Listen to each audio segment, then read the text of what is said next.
Hey everybody. I wanted to include this one separately, so I could be possibly in a different hoodie or dressed a little bit different when I did this one, but I'm probably going to include this in the middle of my testimony recording that I put up. But I wanted to go over what I call Tabitha's story. She is my wife who had passed away going on 9 years ago. I was with her since I was 16 years old in high school. I had written down about a month after she had passed everything so I would not lose the memory of some of the stuff that had happened. And I'm going to go through this. I'm going to give you Tabitha's story so you know a little bit more about one of the biggest events in my life, be the traumatic events, I guess. But she had gone on her second life flight, which, by the way, life flights are very expensive. Let's just say somewhere in the ballpark about $50,000 a flight. But she had taken her second one, not feeling well, and went up to University Hospital. Now, they're very careful with her because she had a liver disease that was slowly deteriorating her liver away. She was actually on a transplant list at the time. But I remember I got up that morning. I remember went back to go get a shower for work. And it was the first time I did not take my phone back with me. And I remember the phone ringing, and I remember coming out and grabbing the phone. And I picked it up, and basically they asked, "Is this Mr. Keffer?" And yes, it is. Sorry about that ringing in the background. That's just my phone telling me I got another email, probably from work. But it was saying it was the hospital and to wait for the doctor. Now, it seemed like it had taken forever, which in reality probably took 15 seconds for the doctor to come on.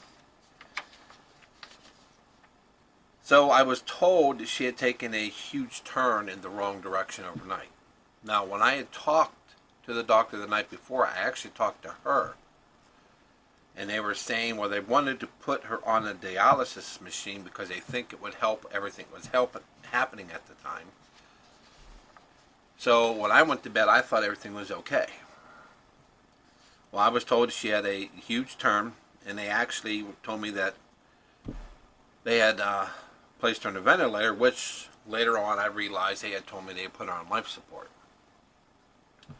Or they didn't tell me, just told me ventilator, but that's basically what had happened. Her blood pressure was dropping. They were giving her 3 medicines to try and keep it up, and they were trying to feed her different antibiotics for an infection that was somewhere. And they didn't get a chance to run a dialysis machine because the blood would not clot, or it kept clogging, one of the two, something like that, with all the different types of medicine she had had. But they had told me that I needed to get up to the hospital as soon as possible. So I got off the phone, took a little bit of time to compose myself. Really was not ready for this all, but I remember I called my sister, and I remember crying to her, telling her I needed a ride to the hospital. She's like, well, what's wrong? I'm like, I can't drive. I said, they're putting her on a ventilator. And my sister just told me, I'll be right there. God love family. She had left work and immediately come over to get me, to take me over there. Got to the hospital, and I forget which floor. I want to say the 4th floor. But I get up to the ICU, because that's where they had her, in the ICU. And I remember out of the left-hand corner of my eye, I could see the nurse's station had a portable station parked right outside this person's door. And immediately I knew that's where Tabitha was at. So I go over there. I don't even remember them telling me that that was her room. I just went there. So I go over there, and it's her room. At that time, it's just the they're like glass walls, but they have a curtain pulled so you couldn't see anyhow. But I go in, and immediately, tears, start getting upset. She has IVs coming out of different areas of her body. She's 7 or 8 IVs. I saw that they were taking the blood out of her and pumping it back in after they heated the blood before going back in. And I remember how ridiculously hot the room was. Now, I'm sure there's a medical reason for that, but that room, to me, was just very, very hot. But I remember being there with her. I remember it dawned on me, they had the nurse outside specifically for her. I was doing prayers for her. I was doing everything I could. I remember making calls throughout the day. I remember going to call my pastor, calling work, calling home, making sure plans are done. Because I have an older son who's down in Athens University, at Ohio University at the time. And making calls to try and coordinate everything. Somewhere along the line, my family just took over. I remember my sister talking me out. I think the sister or my brother. I think my brother was there at the time. Talking me out, or talking me into going downstairs and getting something to eat. I don't think I ate much, half a sandwich or something like that. I remember, and it was weird because I'm praying and I'm praying and I'm praying, but my mind's not really processing or thinking ahead at this time. I'm just praying. I'm like kind of in a daze. That's where I'm at.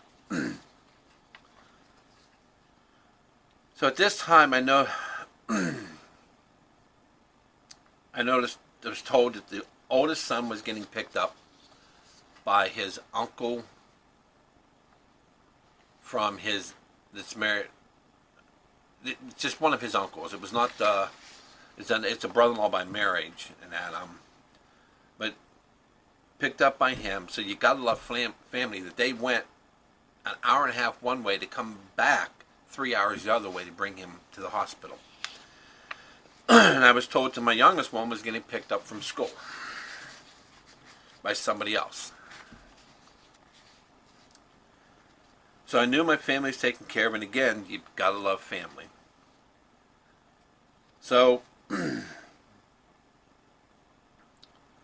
youngest one got brought up to the hospital. And I remember sitting there and telling them, like, listen, Mommy's very sick. They're trying to fix her. She's not going to talk. She'll be sleeping the entire time. She's going to have a lot of wires and tubes and things coming out. And I just tried to prepare him, and I wanted him to go back, though. So he goes back, and of course he starts to cry, which of course makes me start to cry. He didn't stay there very long. He got to tell her that he loves her, and he actually got to say goodbye, which I'm glad he got a chance to say goodbye to her. But again, you have to love family, because he had a lot of cousins that were older than him that kept him preoccupied. They really kind of stood up. Now it's getting later in the day. I know that my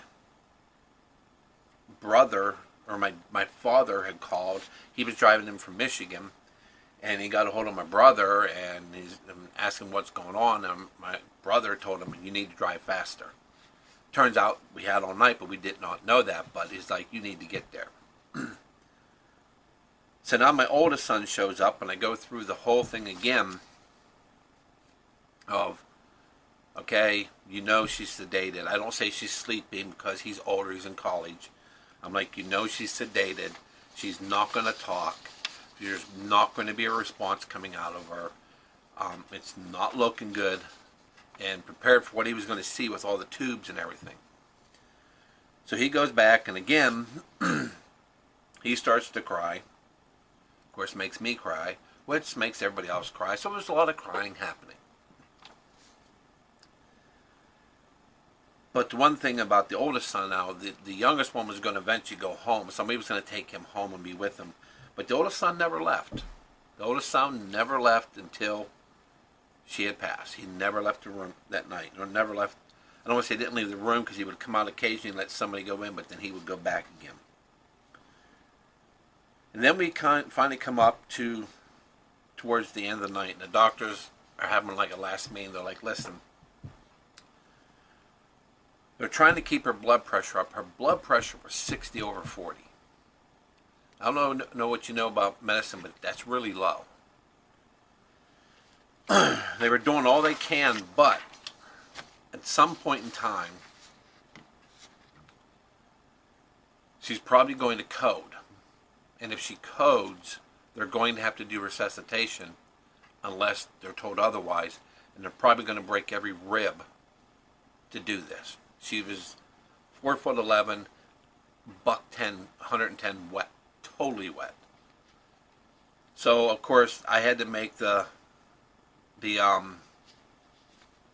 decision that no, do not do end of life. Do not. She's they had told me she's already having some damage done to her brain because of oxygen levels and stuff. So I made the decision to do what was called the de-escalating process. The one thing I remember I hated about that was the fact you actually got to tell them to do it. Sign the papers. And that moment you realize you're responsible, or you're not. You feel like you are responsible for the losing of a wife, of a mother, of a daughter, of a friend, of everybody. You're the one that's now letting that person go.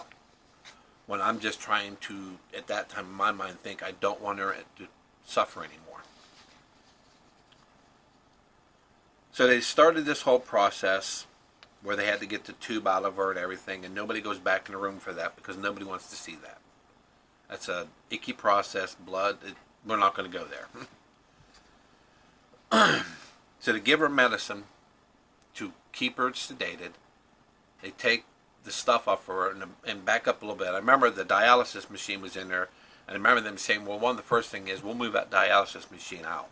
And I remember telling them, no, give her the medicine before you start pulling anything out of that thing, because if she subconsciously knows what's going on, I don't want her scared of what was coming. So I remember telling them, no, you're going to give her the medicine before you start any of this de-escalating process, which they did.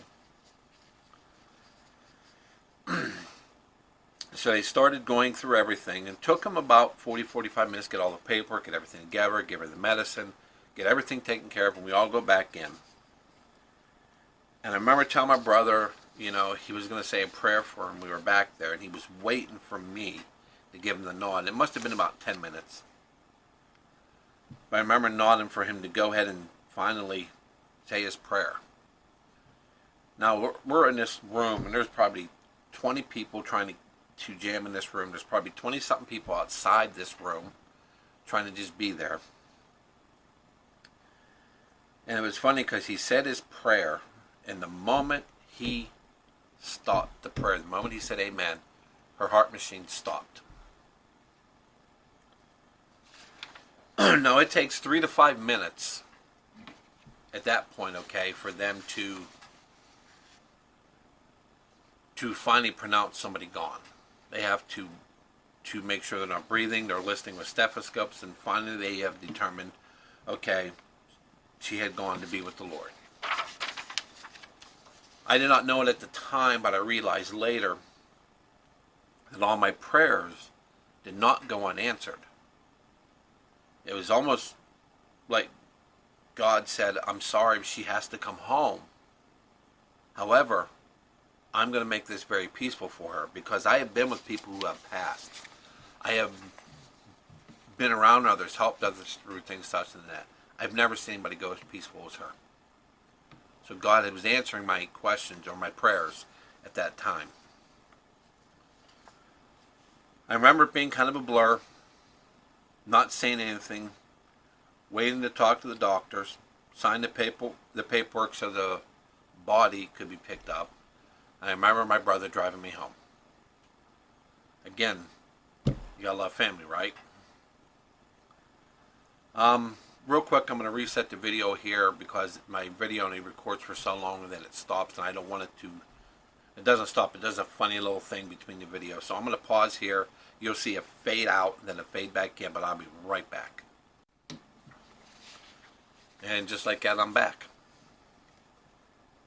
I was saying I remember the ride home with my brother. Didn't say a word. Just didn't say a word. I remember coming home. I remember my youngest one being there, and I was like, I can't tell him tonight. I can't tell him. He asked where she was at, and I said, well, she's still at the hospital. He had gone to sleep. I didn't sleep at all. I remember the next morning that he had woken up and called for me, so I went back to get him. I brought him back into our room and me and my wife's bedroom at the time. I remember looking at him and I was telling him, hey, they couldn't fix Mommy. She was too sick, she was suffering too much, and she had gone to be with Jesus. I remember the look he had on his face. Like shock, anger, and tears. And I remember him stepping back away from me one step when I first told him, which, yeah, it just broke my heart all over a second time. But I remember that. But then again, he came into me, we hugged, we cried, and that, of course, that was a lot of crying over the last couple of days. I remember my son telling me the other day, and goes, it's funny, Dad, I don't remember ever seeing you really crying, other than when Mom passed. And I'm like, well, you must not be watching enough, because I do have some tears sometimes. I tend to get a little sad on some of the stuff I just see on TV. Anyhow, back to everything. I remember the days and everything now was totally a blur. And like I said, you've got to love family, and that includes church family. They took care of food. The pastor was there with me whenever I went through the whole process at the funeral home. I remember all the arrangements were made. I just had to have time to when I had to be there. I remember at the nursing home, or not the nursing, but the funeral home, when they asked me, we have a small room, we have a big room. Which room is she going to need for viewing? And I remember people at that time that were there like, you're going to need the big room. And they did. She was loved by so many people. But there was just so much that happened over the next few days. I remember saying goodbye multiple times. I remember suddenly watching how I am with my youngest one who's there. It was like, no, you know what? I can't be my just way. I've got to be her way too. So I had to listen more and try and, find the happy medium ground there. There's things that happen that I'll always remember, and Adam, for a little while on her birthday, we were still doing a cake. We still mention it and say happy birthday to her in prayer. I don't hide like you can't talk about her to the kids when they want to, and anytime they want to talk about her, I do. He's their mother. She was my childhood sweetheart, But there was a lot of, and it was amazing. Just one day, a lot changed. Just my life just went flip. And it was where I am in my walk in the Lord that actually helped me. Because I was at the point where I needed to be. God had got me where I needed to be to get through that easier. But, real quick story. It's funny you talk about God, and that one of the things is I remember the funeral and getting the bill afterwards, and they were great. Okay, the nursing, I keep saying nursing home. The funeral home was great. They said they don't care if you pay $1 a week. Doesn't matter. They were so willing to work with me. And I remember a week after the funeral, I'm going through the gifts that people had given. And I don't want to say who, because I'm sure they want to stay anonymous, but there was somebody who paid in one check to me, covered the cost of the funeral. And it was not a bill I needed to worry about now that I was raising a kid. I was so taken back, and I knew it was a God thing, because it was just, there's no doubt about it. And it was just, to me, such a beautiful thing to be done in memory of Tabitha. But anyways, that's kind of Tabitha's story in a nutshell. I wanted to record it. Kind of surprised I didn't get through without any tears, which is good. But I wanted to record it. And like I said, I'm not sure if this will be a part of the testimony, or I may say go watch the Tabitha story and I'll put it up after my testimony. But I just wanted to get that out there. I want to tell you guys I love you out there. If you find it in yourself to subscribe, like the channels, if the videos that you do, I'd appreciate it very much. I'm going to try and grow this channel. But I just kind of want to let everybody know about, the day that changed everything, as I like to say, Tabitha's story. She'll be missed, but always loved. Hope you guys have a great day. Love you, and I'll see you next time.